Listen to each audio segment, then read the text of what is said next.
ಬೆಳಗಾವಿ ಜಿಲ್ಲೆ ಅಥಣಿ ತಾಲೂಕಿನ ಯಲಿ ಹಡಗಲಿ ಗ್ರಾಮದಿಂದ ಅಡಹಳಟ್ಟಿ ಗ್ರಾಮದವರೆಗೂ ರಸ್ತೆ ಹದಗೆಟ್ಟಿದೆ. ತೆಗ್ಗುಗುಂಡಿ ರಸ್ತೆಗಳು. ಈ ರಸ್ತೆಗೆ ಈ ಒಂದು ಇಷ್ಟಾದರೂ ಕೂಡ ಯಾರು ಕೂಡ ಹೇಳೋರಿಲ್ಲ ಕೇಳೋರಿಲ್ಲದಂತಾಗಿದೆ. ಚುನಾವಣೆ ಬಂದಾಗ ಮಾತ್ರ ರಾಜಕಾರಣಿಗಳು ಅಭಿವೃದ್ಧಿ ಮಾಡ್ತೇವೆ ಅಂತ ಭರವಸೆ ಕೊಡ್ತಾರೆ, ಆದರೆ ಚುನಾವಣೆಯಲ್ಲಿ ಗೆದ್ದ ನಂತರ ಮಾಯವಾಗಿಬಿಡ್ತಾರೆ. ಮಾಧ್ಯಮ ಹಾಗೂ ಪತ್ರಿಕೆಯಲ್ಲಿ ವರದಿ ಬಿತ್ತಿಸಿದ್ರು ಕೂಡ ಯಾವುದೇ ಸಂಬಂಧಪಟ್ಟ ಜನಪ್ರತಿನಿಧಿ ಆಗಲಿ ಅಧಿಕಾರಿ ಆಗಲಿ ತಲೆ ಕೆಡಿಸ್ಕೊಳ್ತಾ ಇಲ್ಲ.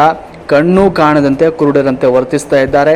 ಇನ್ನು ವರದಿ ಮಾಡಿದರೂ ಕೂಡ ಸಂಬಂಧಪಟ್ಟವರು ಎಚ್ಚರಿಕೊಳ್ತಾ ಇಲ್ಲ. ಯಥಾಸ್ಥಿತಿ ಮುಂದುವರಿಸಿದ್ದಾರೆ.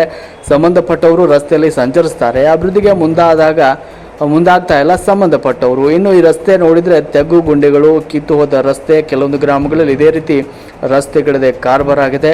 ಅಥಣಿ ತಾಲೂಕಿನ ಹಲವು ಗ್ರಾಮಗಳಲ್ಲಿ ಈ ರೀತಿ ಒಂದು ಸಮಸ್ಯೆ ಕಾಣ್ಬರುತ್ತೆ. ಗ್ಯಾರಂಟಿ ಹೆಸರಿನಲ್ಲಿ ಅಭಿವೃದ್ಧಿಗಳು ಮತ್ತು ರಸ್ತೆಗಳನ್ನು ಸರ್ಕಾರ ನಿರ್ಲಕ್ಷ್ಯ ವಹಿಸ್ತಾ ಇದೆ ಎನ್ನುವಂತಹ ಆರೋಪಗಳು ಈಗ ಸಾರ್ವಜನಿಕ ವಲಯದಲ್ಲಿ ಮೂಡ್ತಾ ಇದೆ.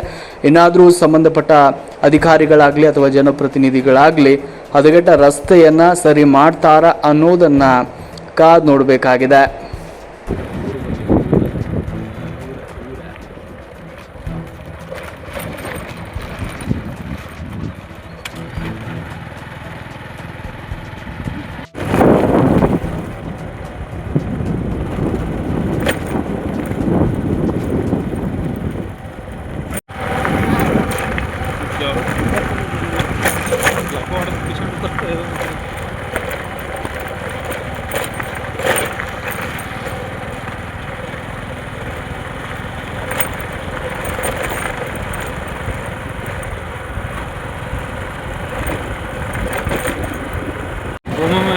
चलो नहीं इतना